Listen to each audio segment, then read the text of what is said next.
किंबहुना पाचगणी शहराचं नाव हे पर्यटनाच्या दृष्टीनं या राज्यामध्ये देशभरामध्ये त्याचे ख्याती असणारा हा आपला तालुका. पाचगणी म्हटलं की शिक्षणाचं माहेरघर, अशा विविध याने नटलेलं हे आपलं पाचगणी शहर.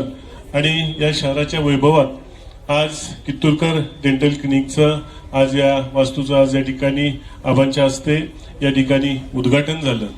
खरं तर कित्येक दिवसाच्या प्रतीक्षेच्या नंतर या ठिकाणी एक चांगलं अद्ययावत या ठिकाणी हॉस्पिटल उभं राहतंय, याचा अभिमान आपल्या सगळ्यांनाच या ठिकाणी होतोय. रशियातून शिक्षण घेऊन या ठिकाणी येणारे मला वाटतं आपल्या पाचगणी शहरामध्ये हे पहिलेच डॉक्टर असतील. सर्व पाहुण्यांना माझा नमस्कार. आजचे प्रमुख पाहुणे आपले एकदम खास मकरंद पाटील आबा ज्यांना आपण म्हणतो, ते ह्या कार्यक्रमाला उपस्थित राहिले, त्यांचा खूप खूप धन्यवाद. माझा प्रवास सरांनी सांगितला की 20 वर्ष पाठीमागे सुरू झाला. 20 वर्ष पाठीमागे यायचं उद्देश तुम्ही मगाशी ऐकून घेतलात. माझं येणं जाणं बरेच वेळा पाचगणीत होत होतं की भाऊ, माझा छोटा भाऊ जो होता तो पाचगणीत संजीवन स्कूलमध्ये होता.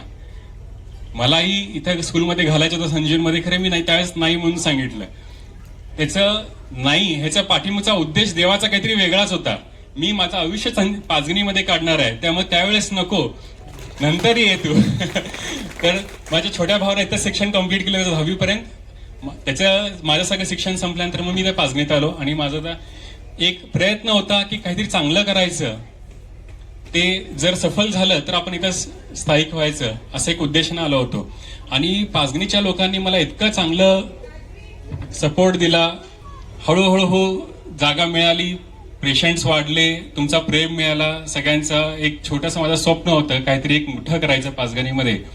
त्याला तुम्ही खत पाणी घातलं आणि तो आज हा वृक्ष समोर आहे. तुमच्या जे काही आहे हे तुमचं प्रेम आहे. सगळं काही तुमच्या प्रेमामुळं, तुमच्या विश्वासामुळं इथपर्यंत मी पोहोचू शकलो. हा असाच प्रेम पुढे राहू दे अशी अपेक्षा आहे.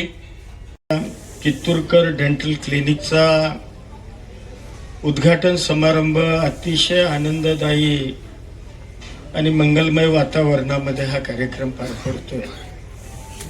मी तुमच्या माझ्या सगळ्यांच्या वतीनं डॉक्टरांना या नवीन वास्तूमध्ये हे जे मोठं क्लिनिक त्यांनी सुरू केलंय, या क्लिनिकच्या आणि त्यांच्या या व्यवसायाच्या त्यांना मनपूर्वक हार्दिक शुभेच्छा देतो. म्हणजे एक उच्च शिक्षित तरुण हा, आणि त्यांनी आपल्यासारख्या पाचगणीची निवड करावी याचं निश्चितपणानं तुम्हाला मला स्वागत करावं लागेल. आणि खरोखर टाळ्या वाजवून त्यांचं आपण कौतुक या निमित्तानं करणं आवश्यक आहे. तुम्ही अतिशय जसे दिसायला गोड आहात तसं तुमचा स्वभाव सुद्धा तितका गोड आहे. म्हणजे तुमची माझी ही दुसरी का तिसरी भेट आहे. तिसऱ्या भेटीमध्येच माझ्या लक्षात आलं की हा माणूस म्हणजे या पेशाला जो स्वभाव आवश्यक लागतो तो स्वभाव तुमचा अतिशय मृद आणि अतिशय नम्रपणानं गोड स्वभाव तुमचा आहे. म्हणजे तुमच्या हाताला पेशंट बरे करण्याचं किंवा त्याच्यावर चांगली ट्रीटमेंट करण्याची जादू तुमच्या हातामध्ये आहेच, परंतु त्याला आवश्यक असणारा स्वभाव हा सुद्धा तुमच्यामध्ये आहे. त्यामुळं तुम्ही जी एवढी भव्य वास्तू उभी केली याला कदापिही अपयश येऊ शकत नाही.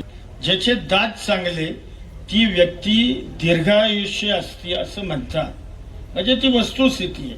तुम्ही बघा की ज्या व्यक्तीचं आयुष्य जास्त आहे, 90 वर्ष, 92 वर्ष, 100 वर्ष, त्या व्यक्तीचे दात हे 99% चांगले असतात. आणि ज्याचे दात चांगले असतात ती व्यक्ती आयुष्य जास्त जगते.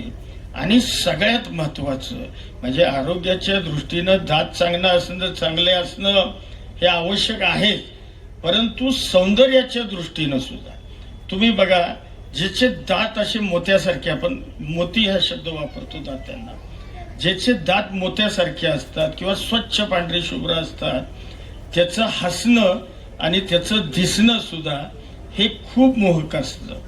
त्यामुळं दाताचं आरोग्य ही आजच्या पिढीची काळाची गरज आहे.